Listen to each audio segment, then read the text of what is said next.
Islampur police জেলার উদ্যোগে ইসলামপুরের town library হলে রক্তদান শিবির ও চক্ষু পরীক্ষা শিবিরের আয়োজন করা হয়েছে। রক্তদান শিবির অনুষ্ঠানে উপস্থিত রক্তদাতা ও জনগণের উদ্দেশ্যে ইসলামপুর জেলার পুলিশ সুপার বিশপ সরকার বলেন, রক্তদান একটি মহান দান, সবাই এটা বলে এবং বিশ্বাস করে। এর সাথে আমি বলতে চাই, সবাই জানে যে বিজ্ঞানের অনেক উন্নতি হয়েছে, কিন্তু এখনো পর্যন্ত এমন কোনো বিজ্ঞান আবিষ্কার হয়নি যাতে করে কোনো রোগীর রক্তের প্রয়োজন হলে কারখানায় তৈরি রক্ত দিয়ে সে তার চাহিদা পূরণ করতে পারে। মানুষের রক্ত দিয়েই রক্তের অভাব পূরণ করা সম্ভব। তাই পুলিশের পক্ষ থেকে রক্তদান শিবিরের আয়োজন করা হয়েছে।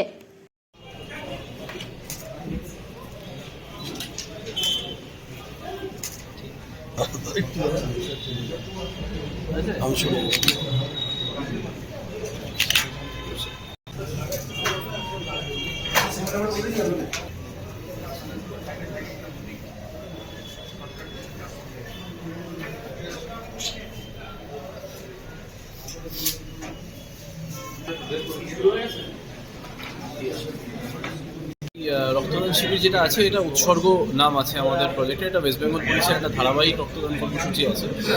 আমাদের মাননীয় চিফ মিনিস্টার ম্যাডাম ওনার আদেশেই গোটা ওয়েস্ট বেঙ্গল জুড়ে এটা করা হয় যে পুলিশ রেগুলারলি খুব রুটিন ওয়াইজ রক্তদান করবে, যাতে করে কোনো সময় কোনো লিন পিরিয়ড না থাকে। ব্লাড ব্যাঙ্কে সবসময় যেন যথেষ্ট পরিমাণে রক্ত মানে রেডি থাকে আর কি। তো সেটাই করা হচ্ছে। আর গত মাসে যেমন ডালখোলায় হয়েছিল, আর তার সাথে সাথে স্পেশাল যেটা আছে সেটা হচ্ছে ব্লাড ডোনেশনের সাথে সাথে আমরা একটা free eye check up camp করছি। আমাদের একটা এখানে ফাউন্ডেশন আছে, তাদের সাথে কোলাবোরেশনে আই চেক আপ ক্যাম্পটা করছি। এই আই চেক আপ নিয়ে যেটা থাকে সেটা হচ্ছে যে অনেক সময় হয় যে জাস্ট রেগুলার চেক আপের ফলে বডি হয়তো আমাদের সবসময় সিগন্যাল দেয় না যে চোখ একটু একটু করে হয়তো খারাপ হচ্ছে, স্পেশালি আফটার 45 বয়সের কারণেই নানা চোখের বয়সজনিত সমস্যা হয়। তো আমরা এমনি ওভারঅল আমরা নর্মাল পাবলিকের জন্য করা শুরু করেছিলাম, সেটা আমরা আমাদের রুটিন ওয়াইজ চলছে। গত মাসে আমাদের চোপড়ায় 4টে ক্যাম্প হয়েছে, এই মাসেও আমরা চোপড়াতেই প্ল্যান করেছি ফেব্রুয়ারি লাস্টের দিকে। বাট এটা তার বাইরে গিয়ে এটা শুধু আমাদের পুলিশ পার্সোনালদের জন্য। একটা কথা বলা হয় চ্যারিটি বিগিনস অ্যাট হোম।